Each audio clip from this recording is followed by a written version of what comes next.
लड़की तो बड़ी प्यारी है, गोल मटोल है, बस जरा रंग सांवला है।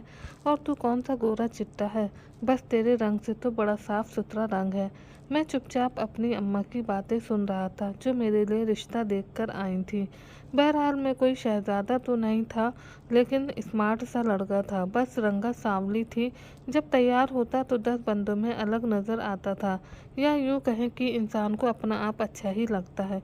मुझे तो अपना आप बहुत अच्छा लगता था, लेकिन मेरी माँ को मुझ में सिर्फ खामियां और नुक्स नज़र आते थे। घर में सबसे छोटा था, बड़े सब भाई मेरे माँ के कमाऊ पूत थे। बस मैं ही निकम्मा था। जॉब तो कर रहा था, लेकिन मेरी तनख्वाह सिर्फ 10,000 थी। इसीलिए जो भी लड़की वाले मुझे देखने आते, जब मेरी तनख्वाह सुनते तो मुंह बिगाड़ते हुए चले जाते। पता नहीं उनको सिर्फ मेरी तनख्वाह ही क्यों नज़र आती थी। मैं अच्छा खासा खुश शक्ल था। मेरी माँ को एक लड़की पसंद आ ही गई, जो कि बैंक अकाउंट में थी। उनकी तनख्वाह थी भी अच्छी खासी थी। मेरी माँ के मुताबिक नहायत ही शरीफ और मासूम सी बच्ची थी। मेरी माँ उसी के गुण गाए जा रही थी। मैंने कहा, अम्मा मुझे और तो किसी बात पर ऐतराज़ नहीं है, लेकिन वह लड़की मोटी ना हो। ये सुनकर मेरी माँ ने उल्टा हाथ मारा। कहने लगी, नहीं है इतनी मोटी, अच्छे खासे खाते पीते खानदान की है, तो बस जरा सी गोल मटोल है। मैंने अम्मा की बात सुनकर भाभी की तरफ देखा था। मैंने, भाभी आप मुझे बताएं कैसी है लड़की। मेरी भाभी भी साथ गई थी। उन्होंने अम्मा की तरफ देखा। अम्मा ने ना जाने उन्हें क्या इशारा किया। कहने लगी, जो अम्मा बता रही हैं वैसे ही तो है, ज़्यादा गौर से नहीं देखा मैंने। हाँ, लेकिन टेबल पर बनाई हुई सारी चीज़ें बड़े मज़े की थी, और सब की सब फातिमा ने ही तो बनाई थी। बड़ा स्वाद है लड़की के हाथ में। मेरी माँ कहने लगी कि एक तो बैंक में नौकरी करती है, पैसे कमाती है, फिर घर भी अच्छा संभाल लेती है, खाना भी अच्छा पकाती है, और क्या चाहिए। पता नहीं क्यों अपनी माँ और भाभी की इशारेबाजी पर मेरा दिल इत्मीनान नहीं हो रहा था, जबकि लड़की वाले मुझे मेरी कम तनख्वाह के साथ पसंद करके जा चुके थे, और मेरी माँ को भी उस लड़की में कोई कमी नज़र नहीं आई थी। रिश्ता पक्का हो गया। रिश्ता पक्का होने के बाद मेरी पहली फरमाइश यही थी कि मैं उस लड़की की तस्वीर देखना चाहता हूँ, लेकिन मेरी माँ कहने लगी कि लड़की वालों के घर ये रिवाज नहीं है। मुझे बड़ी हैरत हुई। मैंने कहा, अम्मा क्या हो गया आपको, किस दौर में जी रही हैं आप? आजकल के दौर में ऐसी पर्देदारी कोई नहीं करता। मैं तस्वीर जरूर देखूंगा। मेरी माँ कहने लगी, तुझमें कौन सा गुण है जो तुझे लड़की देखनी है? मेरी भाभी कहने लगी, मम्मी ठीक है, अगर इसे तस्वीर देखनी है तो मैं भेज दूंगी, इसके नंबर पर मंगवा लूंगी। अगले रोज मेरे मोबाइल पर भाभी के नंबर से एक लड़की की तस्वीर आई। वह लड़की तो बहुत प्यारी और खूबसूरत दुबली पतली सी थी। हाँ, बस चेहरा थोड़ा गोल था। मैंने कहा, यार ये तो ठीक है। मैंने तो उसी लड़की के ख्वाब 3 महीने अपनी आंखों में सजाए थे। मैं दिल ही दिल में उसका दीवाना हो गया था। मेरे ससुराल वालों ने बहुत अच्छा हॉल बुक करवाया था शादी के लिए, और मेरी माँ कह रही थी कि दहेज भी बड़ा अच्छा देना उन लोगों ने। जाहिर है कमाऊ बेटी हूँ उनकी, मेरे बेटे की तरह निकम्मी थोड़ी है। इससे पहले कि मैं कोई जवाब देता, भाभी कहने लगी, अम्मा बस भी कर दें, क्यों उस बेचारे के पीछे पड़ी रहती हैं? इतना भी निकम्मा नहीं है, 10,000 कमाता तो है कुछ, इसकी बीवी कमाएगी तो घर अच्छा चल जाएगा। मैं तो बहुत खुश था। बीवी खूबसूरत थी, स्लिम और स्मार्ट थी, और ऊपर से कमाती भी थी। मुझे लग रहा था जैसे मेरी तो लॉटरी खुल गई हो। मैं बड़े खुश मूड लेकर के बसात बारात लेकर हॉल में पहुंचा। दुल्हन ब्राइडल रूम में ही थी। हमारा निकाह हुआ। मेरे दिल में गुदगुदाने वाले जज्बात बुलंदी पर थे। चेहरे से मुस्कुराहट गायब नहीं हो रही थी, क्योंकि कुछ देर के बाद वह हसीन परी मेरी होने वाली थी। मगर जब कुछ ही देर के बाद दुल्हन के कपड़े में वह लड़की अपनी सहेलियों के साथ दबी दबी मुस्कुराहट के साथ स्टेज की तरफ बढ़ रही थी, तो उसे देखकर तो जैसे मेरे होशो हवास उड़कर रह गए थे। वह लड़की तो कहीं से नहीं लग रही थी। इतना भारी भरकम शरीर था। उसे देखकर तो मैं अपना अगला सांस लेना भूल गया था। अच्छी खासी मोटी थी, और दुल्हन के कपड़े में तो और भी ज़्यादा मोटी लग रही थी। चेहरे पर अच्छा खासा मेकअप थोपा रखा था। जब मेरे पास आकर धड़ाम से बैठी तो मेरी तो आधी जान ही निकल गई। मैंने एक नज़र अपनी भाभी और माँ पर डाली, जो दोनों ही मुस्कुराए जा रही थी, दुल्हन की तारीफ़ें किए जा रही थी, और मेरा जी चाह रहा था कि जो फूलों के हार मेरी सास ने मुझे पहनाए हैं वे वहीं उतार के फेंकूं और वहाँ से चला जाऊं। मैं बाकी का वक्त बड़ी संजीदगी से बैठा था। अगर निकाह ना हुआ होता तो मैं अपनी माँ की इज्जत के बारे में ना सोचता, फ़ौरन से वहाँ से निकल जाता। मैं एक सांवली लड़की के साथ भी ज़िंदगी गुजार सकता था, लेकिन एक मोटी लड़की के साथ तो सवाल ही पैदा नहीं होता था। कुछ देर बाद खाना लग गया। मैंने एक निवाला नहीं लिया। मेरी सास ने मुझे अच्छे ब्रांड की कीमती घड़ी पहनाई थी, मेरी माँ को सोने के झुमके दिए थे, मेरी दोनों भाभीयों को भी सोने के टॉप्स दिए थे, लड़की ने भी अच्छा खासा जेवर पहन रखा था। मेरी माँ तो निहाल हुए जा रही थी क्योंकि दहेज भी अच्छा खासा उन्होंने लिया था, लेकिन मैं सोच चुका था कि कभी भी इस लड़की को अपनाऊंगा नहीं। विदाई के बाद जब हम घर पहुँचे तो मेरी भाभी लड़की को मेरे कमरे में ले जाकर छोड़ आई। मेरी अम्मा कहने लगी कि बहुत थकान हो गई, बहुत मज़े का खाना दिया था, दुल्हन वालों ने, सब कुछ बड़ी इज्जत से हो गया। ये कहकर कहने लगी चलो चलो सब अपने कमरे में जाओ, लेकिन मैं नहीं, वहीं बैठा रहा। जब मेरी माँ ने मुझे वहीं पर गुस्से में बैठे हुए देखा तो कहने लगी तू क्यों मुंह फुलाए बैठा है, जा तेरी दुल्हन इंतजार कर रही होगी। मैंने कहा दुल्हन है वह दुल्हन ऐसी होती है, अरे पूरा ढोल है अम्मा। मैंने आपसे पहले भी कहा था कि मुझे सिर्फ मोटी लड़कियों से चिढ़ है, मेरे लिए कोई भी मोटी लड़की पसंद मत करना। मेरी बात सुनकर वह कहने लगी मोटी थोड़ी है, वह बस थोड़ी सी गोल मटोल है, बस कर दे अम्मा, 100 से ऊपर वजन होगा उस लड़की का। आपने क्या सोचकर मेरी शादी उससे की है। मेरी माँ कहने लगी तो और क्या, आसमान की कोई परी ला कर दे तुम्हारे लिए, 10,000 तनख्वाह पर कौन बेटी देता है, और वह भी खूबसूरत। मैंने कहा ना होती अम्मा, वह खूबसूरत कर लेती किसी से, लेकिन मोटी लड़की से नहीं करनी चाहिए थी। ना तो मैं कमरे में जाऊंगा, ना मैं उसे अपनाऊंगा, वह आपकी पसंद की बहू है, उसे आप संभालें। ये सुनना था कि मेरे अब्बा जो काफ़ी देर से खामोशी से बैठे थे, हम माँ बेटी की बातें सुन रहे थे, कहने लगे ये क्या बकवास कर रहे हो तुम। मैंने कहा अब्बा मैं बिल्कुल ठीक कह रहा हूँ, मैं उस लड़की के साथ कभी भी ज़िंदगी नहीं गुजार दूंगा। मेरा ये कहना था। अब्बा उठकर मेरे पास आए, मेरा गिरबान पकड़कर तीखे अंदाज में कहने लगे अगर तुमने कोई भी तमाशा किया तो मैं भूल जाऊंगा कि तुम्हारा कद मुझसे बहुत ऊंचा निकला है, इतना मारूंगा कि तुम्हारी नानी याद करवा दूंगा। तमीज़ से कमरे में जाओ और उस लड़की के साथ वैसे ही पेश आना जैसे कि एक लड़के को अपनी बीवी के साथ पेश आना चाहिए। अगर मुझे ज़रा भी कोई शिकायत तुमसे मिली तो देखो मैं तुम्हारा क्या हश्र करता हूँ। मेरे बाप मुझ पर यूँ भड़क रहा था जैसे मैं 10 साल का बच्चा हूँ और ज़बरदस्ती वह मुझसे अपनी बात मनवा लेंगे। मैं खामोश हो गया, अपने कमरे से मैं भी चला गया। वह दुल्हन बनी बैठी थी, लेकिन मुझे उसे देखने का ज़रा मूड ना था। दिल तो चाहा कि उसे खरी खोटी सुना दूं कि वह मेरे काबिल है ही नहीं, लेकिन फिर अपने बाप की बातें याद आने लगी। मैं समझ गया था कि सारा मसला पैसों का है। उस लड़की की माँ ने जो सोने की कुछ चीज़ें मेरे घर वालों को दी हैं, यही उसी रौब का खा रहे हैं, लेकिन मेरे लिए वह सब बेईमानी था। मजबूरन ही सही उसके सामने जाकर बैठ गए। वह मुझे देखकर मुस्कुराए जा रही थी, शायद इस चीज़ के इंतज़ार में थी कि मैं उसकी तारीफ़ें करूंगा और मोहब्बत भरी बातें करूंगा। जिस लड़की का ख्याल मैंने किया था ये तो वैसी थी ही नहीं। मुझे समझ आ गई थी कि मेरी भाभी ने जिस लड़की की तस्वीर मुझे दिखाई थी वह स्मार्ट थी। हाँ, शक्ल सूरत इस लड़की से मिलती जुलती थी। मैंने जेब से अंगूठी निकाली और उसकी हथेली पर रख दी। मैंने कहा इसे पहन लेना। ये सुनकर उसने हैरानी से मेरी तरफ देखा। मैंने कहा देखो मेरे सर में बहुत दर्द हो रहा है, इसलिए मैं सोना चाहता हूँ। मुझे लग रहा है कि जैसे मेरा बीपी हाई हो रहा है, इसलिए मुझे डिस्टर्ब मत करना। ये कहकर मैं वॉशरूम में चला गया, शादी का जोड़ा बदला और बेड पर आकर लेट गया। ना मैं उससे गुस्सा कर सकता था, ना ये कह सकता था कि मेरे बेड से उठ जाओ, अपना भारी भरकम शरीर लेकर सोफे पर लेट जाओ, क्योंकि मेरे बाप ने मुझे जो धमकी दी थी वह सबके सामने मुझे बेइज्जत करके रख देते। पता नहीं माँ बाप अपने बच्चों के जज्बात से क्यों खेलते हैं। उन्हें मेरे बारे में भी सोचना चाहिए था। इससे बेहतर था कि मैं शादी ही ना करता। हो सकता है साल 2 साल में मेरी अच्छी जगह नौकरी भी लग जाए, हो सकता है तनख्वाह भी 10 से 30 हज़ार हो जाए या फिर 40-50 हज़ार हो जाए, लेकिन मेरे माँ बाप ने समझा था कि शायद मैं सारी ज़िंदगी सिर्फ 10 हज़ार ही कमाऊँगा, और मेरे सर पर उस सांड जैसी बीवी को डाल दिया था जो मेरे साथ ज़रा भी नहीं जचती थी। मैं बेड के किनारे पर लेटकर अपनी साइड का लैंप भी ऑफ कर चुका था, लेकिन उसकी साइड का लैंप जल रहा था। वो अभी तक बेड पर वैसे ही बैठी हुई थी। शायद उसे मुझसे इस किस्म के रवैये की उम्मीद न थी जो मैंने उसके साथ बरता था। फिर बेड से उठकर वॉशरूम में चली गई। मेरा दिल तो बुझकर रह गया था। क्या कुछ नहीं सोचा था मैंने आज की रात के लिए। कब वो वॉशरूम से वापस आई, कब सोई, मुझे नहीं मालूम था, क्योंकि मैं सो चुका था। सुबह जब मेरी आँख खुली तो वो गहरी नींद में सो रही थी। मैंने बेध्यानी में करवट बदली तो मेरी आँख खुलते ही मैंने उसका चेहरा देखा। मोटे मोटे नैन नक्श भद्दे से बिल्कुल उसके शरीर की तरह। मैं फ़ौरन से उठकर बैठ गया। तैयार होकर कमरे से बाहर जाने से पहले मैंने उसे जगा दिया था।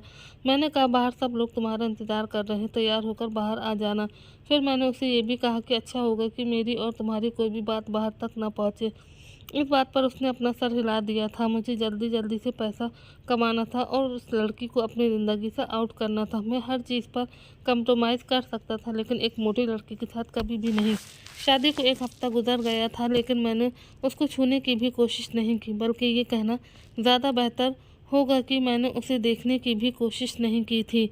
8 दिन के बाद वो लड़की कहने लगी कि आखिर अब आप चाहते क्या हैं। मैंने कहा क्या मतलब। हालांकि मैं उसकी बात का मतलब समझ चुका था, लेकिन फिर भी अनजान बन गया। कहने लगी, हमारी शादी हुई है लेकिन आप मुझसे दूरी बनाए हुए हैं। मैंने कहा, मेरे घर वालों ने मेरे साथ बहुत बड़ा धोखा किया है।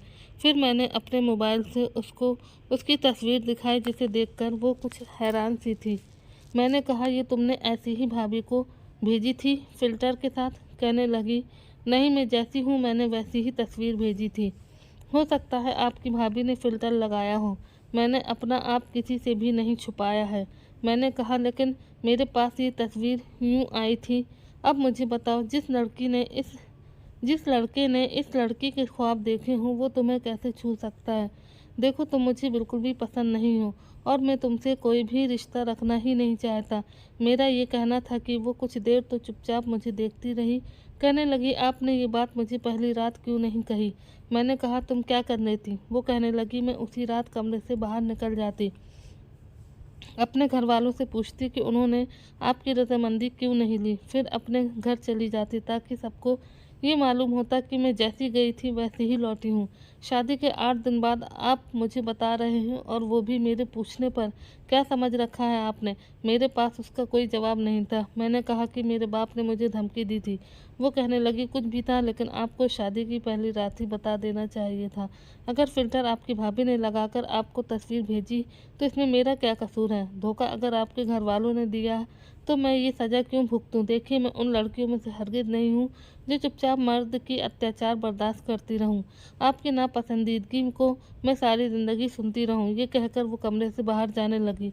मैं जानता था कि अब कौन सा तमाशा लगने वाला है। मैंने कहा, फातिमा, मेरी बात सुनो, कहीं भी जाने की ज़रूरत नहीं है। मैं अपने बाप के गुस्से को अच्छी तरह जानता था। वो तो इस लड़की के सामने मुझे मारना पीटना शुरू कर देते, मेरी इज्जत उछाल देते। मुझे तो अंदर ही अंदर कुछ खौफ सा महसूस हुआ था। वो लड़की बहुत तेज थी। मैंने उसका बाजू पकड़ लिया। मैंने कहा कि किसी से भी कुछ भी कहने की ज़रूरत नहीं है। देखो, जो कुछ भी हुआ है, बेशक ये मेरी मर्ज़ी के बिल्कुल ख़िलाफ़ हुआ है, लेकिन मुझे थोड़ा वक्त दो, मैं खुद को समझा लूँगा। ये कहकर मैंने उसे बस टालना चाहा था। कहने लगी, कितना वक्त चाहिए? उसने हाथ से अपना बाजू छुड़वाकर अपने दोनों हाथ बांधकर मुझसे पूछा था। मैंने कहा, ये तो मैं नहीं जानता, लेकिन मैं कोशिश करूँगा कि जो कुछ हो चुका है उसे कबूल कर लूँ। वह अपने कंधे उचका मुझे देखने लगी। कहने लगी, देखें, ये मेरी ज़िंदगी का सवाल है। मैं सालों आपका इंतज़ार नहीं कर सकती कि कब आप मेरे बारे में सोचेंगे और समझौता करने पर राज़ी होंगे। आपको जो भी फ़ैसला है मुझे जल्द से जल्द बता दीजिएगा, ताकि मैं अपनी ज़िंदगी का कोई फ़ैसला कर सकूँ। मैंने उसे कोई भी जवाब नहीं दिया था, बस ये कोशिश करने लगा कि अपने लिए एक अच्छी सी नौकरी ढूंढ सकूं। कुछ दिन बाद फातिमा ने भी बैंक की नौकरी शुरू कर दी। मेरी माँ तो उसकी बलाएं लेती रहती, लेकिन मुझे वह एक आंख भी नहीं अच्छी नहीं लगती थी। एक बार मैं अचानक से कमरे में दाखिल हुआ तो वह बिना दुपट्टे के बैठी थी। मुझे देखकर उसने फ़ौरन से दुपट्टा खुद पर लिया। मैं अंदर ही अंदर मुस्कुराया था। उस ढोल जैसी औरत को मैं भला क्यों देखने लगा? ऐसा भी क्या था उसमें जो मुझसे छुपा रही थी? मुझे तो उसमें वैसी ही दिलचस्पी नहीं थी। मैंने बहुत सी जगह पर अपनी नौकरी के लिए अप्लाई कर रखा था। अचानक से मुझे एक अच्छी कंपनी में इंटरव्यू के लिए बुलाया गया। उसके बाद मेरी खुशी की इंतहा नहीं रही। जब मुझे एक अच्छी नौकरी मिल गई मैं बहुत खुश था।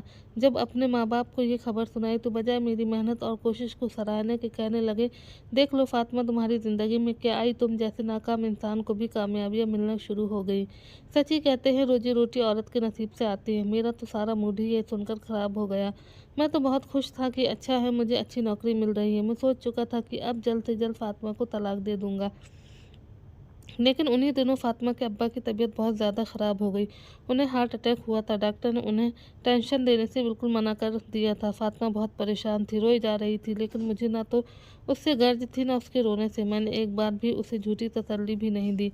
मेरी तनख्वाह बहुत अच्छी लग गई थी। मैंने सोचा कि वैसे कह देता हूँ कि अब वह चाहे तो मैं उसे तलाक दे देता हूँ। लेकिन जब ये बात मैंने फातिमा से कही तो वह कहने लगी कि मुझे तलाक नहीं चाहिए, मेरा बाप बीमार है, इतना बड़ा सदमा बर्दाश्त नहीं कर सकता।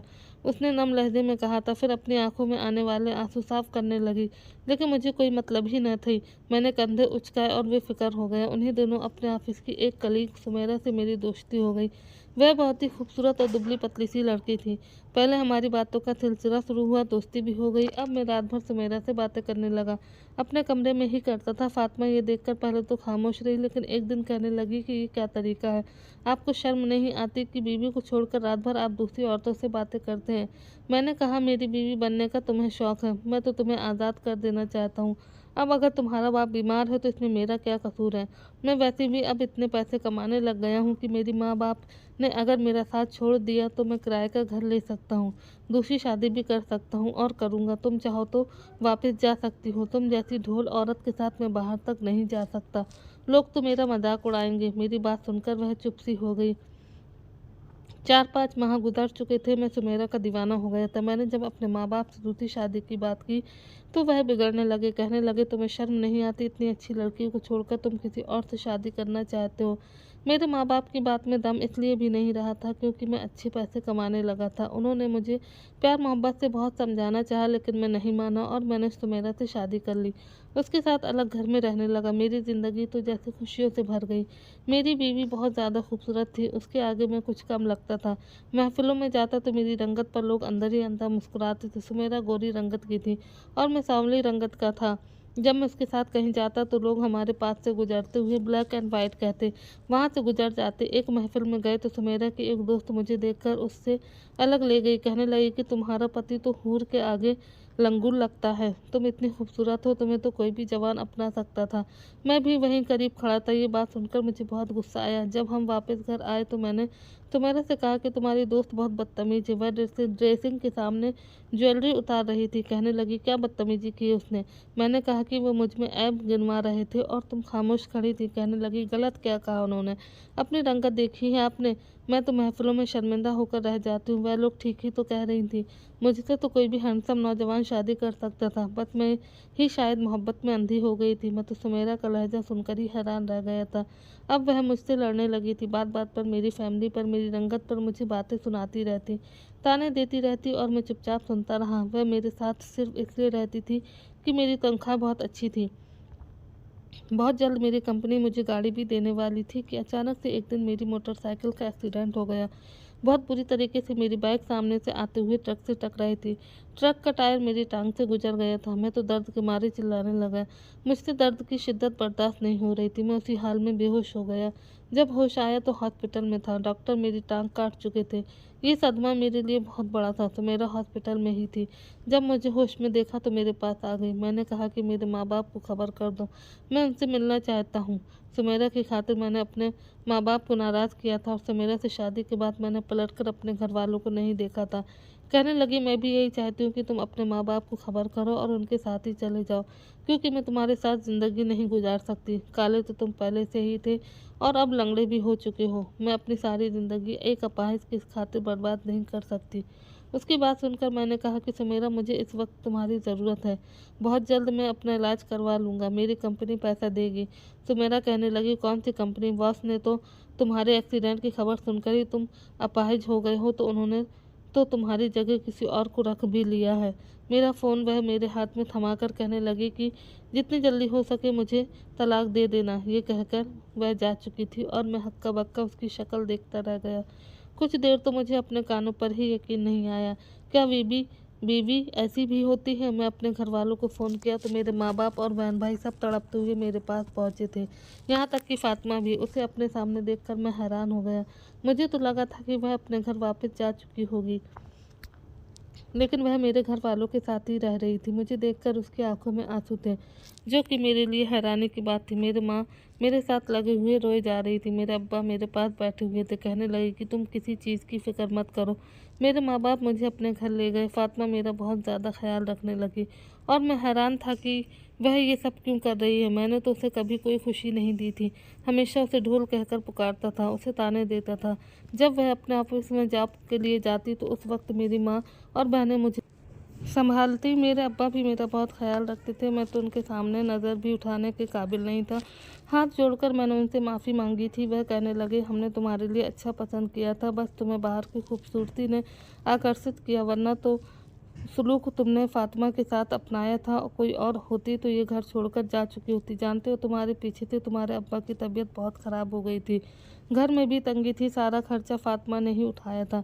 तुम्हारे माँ बाप की देखभाल भी की थी। ये सुनकर तो मैं बहुत शर्मिंदा सा हो गया। मैंने वाकई उसके साथ अच्छा सलूक नहीं किया। वह वो जैसी भी थी, लेकिन बहुत से ख्वाब सजाकर मेरे घर आई थी और मैंने बहुत बेदर्दी से उसके हर जज्बे को कुचल करके रख दिया था। वो ऑफिस से वापस आई तो मेरे लिए खाना बनाने लगी। खाना बनाकर मेरे पास आ गई, मेरे सामने ट्रे रख दी। कहने लगी, आप खाना खा लें तो मैं आपको नहला देती हूँ। मैंने खाने की ट्रे साइड पर रखी और फातिमा का हाथ थाम लिया। ये देखकर वो मुझे बड़े ताज्जुब से देखने लगी। मैंने कहा, फातिमा माफ़ कर दो, मैंने तुम्हारी कदर नहीं की। उसने अपना हाथ छुड़वा लिया। कहने लगी, ऐसी बातों का वक्त नहीं है। 2 माह बाद उसने इतने पैसे जमा कर लिए कि मेरा ऑपरेशन करवाया जा सके। उसने फटाफट से मेरा ऑपरेशन करवाया और अब मुझे एक जाली टांग लग चुकी थी। उससे ये हुआ कि मैं लंगड़ाकर चल फिर सकता था। नौकरी भी दोबारा से करने लगा। मैं तो उसका जितना भी एहसानमंद होता उतना ही कम था। मैं चाहता था कि अब उसे वो मोहब्बत दूँ जिसकी वह हकदार है, लेकिन मैं जब भी उसके करीब आने की कोशिश करता तो वो मुझसे दूर हट जाती। एक बार मैंने उसका हाथ थाम लिया। मैंने कहा, मेरे पास बैठो, बस बातें किया करो। तुम मेरी इतनी देखभाल करती हो लेकिन मुझसे बात नहीं करती। मसला क्या है तुम्हारे साथ, मुझे बताओ। कहने लगी, मेरे अब्बा पहले से काफ़ी बेहतर हो चुके हैं, अब आप चाहें तो मुझे तलाक दे सकते हैं। ये सुनना था कि मेरे तो होश उड़ने लगी। मैंने कहा, फातिमा ये क्या कह रही हो, तुम्हें क्यों तलाक दूँ, तुमने मेरा बहुत साथ दिया है। कहने लगी, वो मैंने अपनी आदत से मजबूर होकर किया है। किसी को अपने सामने तकलीफ में नहीं देख सकती थी। आपके अब्बा को भी नहीं देख पाए, नहीं आपको देख सकी। मैं यहाँ पर सिर्फ इसलिए थी क्योंकि मेरे अब्बा इतना बड़ा सदमा बर्दाश्त नहीं कर सकते थे। मैंने अपने घर में किसी से इस बात का जिक्र नहीं किया कि आपने दूसरी शादी कर ली थी। ससुराल में भी खामोशी से वक्त गुजारती रही। लेकिन अब मुझे वापस जाना है। आप भी ठीक हो गए हैं, आपकी नौकरी भी मिल गई है। कोई भी खूबसूरत लड़की आपसे फिर से शादी करने के लिए राज़ी हो जाएगी और मुझ जैसी ढोल लड़की के साथ आप जचते नहीं हैं। वही बात उसने मेरे मुंह पर मारी थी। मैंने उसका हाथ दोबारा से पकड़ लिया, इस बार बहुत मजबूती से पकड़ा था। मैंने कहा, मैं कौन सा खूबसूरत हूँ, मेरी रंगत सांवली है, मुझे कोई भी लड़की तुम्हारे अलावा कबूल नहीं कर सकती। सुमेरा की बातें मुझे याद आने लगी।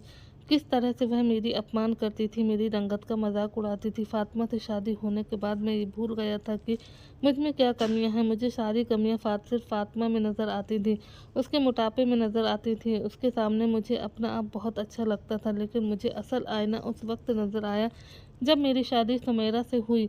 बहुत जल्द ही मैं सुमेरा से उकता भी गया था, क्योंकि वो हर वक्त मेरी रंगत के मुझे ताने देती रहती थी और फातिमा ने तो कभी मुझे पलट कर जवाब तक नहीं दिया था। मेरी आंखों में आंसू झिलमिला रहे थे, उसकी भी आंखों में आंसू ही ठहरे हुए थे। मैंने कहा, मुझे माफ़ नहीं कर सकती। बेशक मेरी गलती बहुत बड़ी है, लेकिन जो सज़ा तुम दे रही हो वो उम्र भर की हो जाएगी। मैंने उसके सामने हाथ जोड़ दिया। मैंने कहा, मुझे माफ़ कर दो। मेरा ये कहना था कि उसने मेरे दोनों हाथों को थाम लिया। कहने लगी, मुझे शर्मिंदा मत करे, मेरी शादी को 5 साल हो गए हैं और वो आज भी वैसी ही है, लेकिन मुझे दुनिया भर की हसीन लड़कियों से ज़्यादा वो खूबसूरत लगती है, क्योंकि उसका दिल बहुत खूबसूरत है। अल्लाह ने मुझे 2 बेटों से नवाजा है। मैं आप सब लोगों को अपनी कहानी सुनाकर ये पैगाम देना चाहता हूँ कि लड़की की बाहरी रंगत और मोटापे को देखने के बजाय उनके अच्छे संस्कार और बिहेवियर को देखो, ताकि घर जन्नत बन सके, जैसे मेरा घर बन गया। दोस्तों, उम्मीद करती हूँ आपको हमारी कहानी पसंद आई होगी। कहानी पसंद आई है तो वीडियो को लाइक करें, चैनल पर नए हैं तो चैनल को सब्सक्राइब करें।